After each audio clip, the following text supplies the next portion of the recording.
All right, are we ready? Mm-hmm. All right. So I decided I was going to go a little Brenda Gant on you tonight. Sammy went out tonight. It's just me and Sherry and a little bit over here, and so I'm just going to have a little fun. Earlier today, Sherry was talking about supper tonight, and I said, you know what I've been craving is I want to make some homemade biscuits, and I'm going to make some homemade chorizo sausage, fry up a couple of eggs, and then some Bobby Flay. What's it called? Hollandaise. Hollandaise sauce. So I'm gonna make a cowboy eggs Benedict, and so it's going to be a little different. But biscuits. Let's talk biscuits for a second. Now, I use two different recipes, but you can use any recipe you want. The secret is how you work it. Now, this recipe right here is go look it up online. Angel biscuit recipe. Hey, it's no secret. There's a dozen different ways of doing it, a million different ways. I don't know. Change things up. Do it how you like it. I use two. If I'm going to do it quick, I use 2 cups of all-purpose flour, a cup of buttermilk, and a cup of frozen butter. And that's my quick recipe. If I'm going to make them really good and flaky and kind of show off, I'm going to use this Angel biscuit recipe. Now, a couple things I do different. I don't put, it calls for a stick of butter and a half a cup of Crisco. I don't use the Crisco. I use 2 cups of frozen butter, or 2 sticks of frozen butter. I like the flavor of butter better in biscuits than I do Crisco. And so I use salted butter. Now I take frozen butter and I use a cheese grater and I grate it into the flour, and it really works well. So there's my 2 cups of buttermilk right there. And I'll stir it up a little bit. Now, I'm no Bobby Flay or Guy Fieri or Emeril Lagasse, but I played with it enough. Now, there's my yeast, warm water, and teaspoon of sugar. So, you hear people talk about on cooking shows and stuff, don't overwork it. Well, I'm putting the yeast in there, so I'm going to work it a little more than I do my other recipe. The other recipe, you just mix together and until it's kind of holding itself together, and then you put it out on a floured countertop, and you just kind of roll it out or pat it out with your fingers. Some people would say rolling it out may work it too much. They may be right. I don't know. But since I'm putting yeast in this one, I'm going to work it more. I'm going to kind of knead it and get it together really well. Now, to get those Grand's biscuits kind of flakes, I use my rolling pin over there, and I roll it out real good, and then I flip it over. I'll show you that in just a second.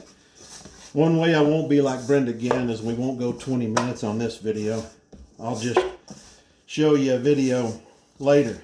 Now, I don't like the chorizo that you buy in the store for this kind of recipe because there's a lot of fat in it. It doesn't hold together very well. It works really good to fry up and mix in some eggs, but you can't really make a patty out of it. So all I did was go online and find a good looking chorizo recipe, and got some ground pork and put the spices in it, and then I'll fry it up like regular breakfast sausage to give a little spice. And then if you look online, Bobby Flay's hollandaise sauce recipe, it just pops right up. So now you notice it's not kneaded quite as much as bread, and you don't need to, but you do want to knead it a little more than you would the other biscuit recipe I use. So we'll just Keep spinning it. I'm no artisan baker here, so it's not gonna be perfectly round or perfectly square.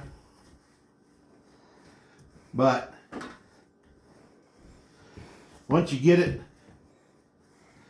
kind of out thin enough, you fold it over twice and you do it again.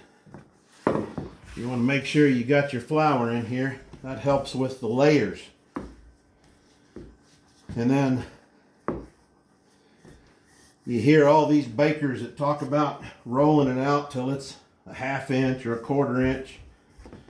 I like them a little thicker and fluffier, so I'll probably do at least a 1/2 inch, maybe 2/3 or 3/4. I never got a tape measure out, so I just don't have any idea. So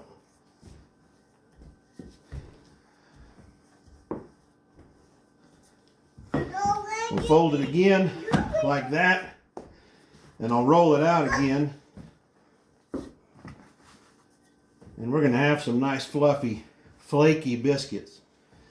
Now I've got a whole set of these deals right here, and probably 6 or 7 of them, but I only use about 3 sizes, and I guess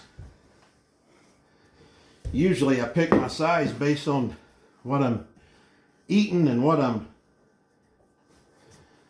using it for. I guess that size right there, some people would call a cat head biscuit because it's as big as a cat head. Sometimes I like them a little smaller, especially if I got a larger group coming around.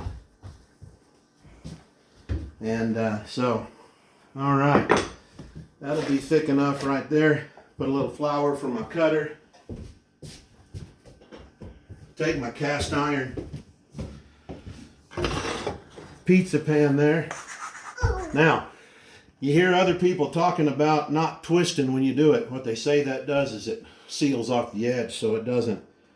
I get to the bottom and then twist it. So once you get through it, and then I have my oven set on about 450. I don't think it matters if it's 425 or 450 or 500, as long as you pay attention to it. And about halfway, I set my timer for about 15 minutes, and about halfway through the cooking process, I'll slap a little melted butter on them, and then once it's done, when it's good and hot, I'll do that again. Now, I'm not going to worry about folding this, and so the middle biscuits aren't always as pretty as the outer biscuits because of that, but you can do the same thing with it. But I think at some point you kind of get to overworking it that way. All right.